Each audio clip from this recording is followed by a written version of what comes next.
जय हिंद दोस्तों। तो आज है 7 जून और मारुति सुजुकी जिम्नी का ऑफिशियल प्राइस रिवील हो चुका है। जैसा आप सभी को पता है कि मारुति सुजुकी जिम्नी सिर्फ 2 वेरिएंट में आप लोगों को मिलेगा। इसके बेस वेरिएंट से ही आपको 4x4 का ऑप्शन मिलता है। जैसे थार ने रिसेंटली लॉन्च किया था कि थार में आपको 4x4 एंड 4x2 का भी ऑप्शन मिलेगा, वैसे इसमें आपको दोनों वेरिएंट नहीं मिलेगा, सिर्फ 4x4 का ही ऑप्शन है। एक है जेटा और दूसरा है अल्फा वेरिएंट। इन दोनों में ही आपको मैनुअल एंड ऑटोमेटिक के ट्रांसमिशन मिलते हैं। अगर हम बात करें जेटा वेरिएंट की, तो जेटा में आपको मैनुअल ट्रांसमिशन का जो प्राइस रिवील होकर के आया है वह है 12,74,000। वहीं पे जेटा एएमटी का जो प्राइस रिवील हुआ है वह है 13,94,000।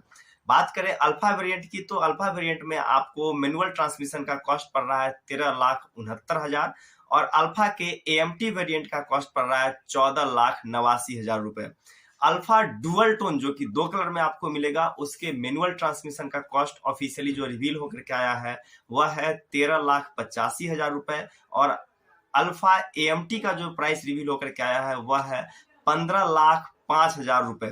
अगर आप यहाँ पे डिफरेंस देखें मैनुअल से ऑटोमेटिक ट्रांसमिशन में, तो वह करीब 1 से 1.5 लाख रुपए का डिफरेंस आ रहा है। अब सबसे बड़ी बात जो आ रही है, चूंकि लोगों ने इसे ओवरबुक पहले ही कर दिया था, लगभग 30,000 प्लस लोगों ने मारुति जिम्नी को पहले ही 25 से 30,000 रुपए देकर के बुक कर लिया था।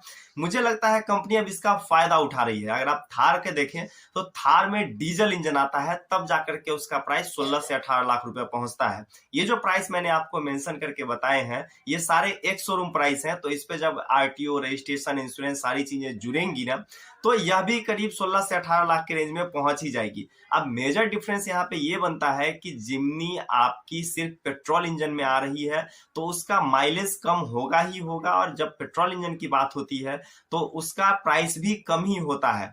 थार आपको पेट्रोल और डीजल दोनों ही ऑप्शन में मिल जा रहा है, और जब डीजल में मिल रहा है तो ऑब्वियस सी बात है कि उसका माइलेज ज्यादा होना ही होना है। तो पता नहीं अब इतने सारे लोगों ने जो गाड़ी की बुकिंग करके रखी थी जिम्नी की, तो कितने लोग जिम्नी की गाड़ी लेते हैं डिलीवरी और कितने सारे लोग बुकिंग कैंसिल करते हैं। मेरा भी मन था कि मैं जिम्नी के लिए वेट करूं, मानता हूं 5 डोर कार है, प्रैक्टिकल गाड़ी है, सब कुछ बढ़िया है, लेकिन कोविड आने के चलते मुझे बीच में ही अपनी दूसरी गाड़ी भी लेनी पड़ गई थी। तो मैं जिम्नी का प्लान अभी तो फिलहाल पोस्टपोन करके चल रहा था, और जब रुक ही गया था तो सोचा देख ही लेता हूं कि क्या आता है और कितने प्राइस में आता है। लेकिन अब जो प्राइस पॉइंट पे पेट्रोल इंजन मारुति का निकल के आया है ना, वो मारुति के गाड़ी के अकॉर्डिंग इस प्राइस पॉइंट में तो बिल्कुल ही वर्थ नहीं है। जिम्नी बहुत ही ओवर प्राइस्ड होकर के आई है। तो अब देखते हैं कितने सारे लोग बुकिंग ले रहे हैं, कितने सारे नहीं ले रहे हैं। अभी तक आपने चैनल को सब्सक्राइब नहीं किया तो जरूर सब्सक्राइब कर दीजिए, वीडियो को अपने दोस्तों के साथ शेयर कर दीजिए। जय हिंद, वंदे मातरम।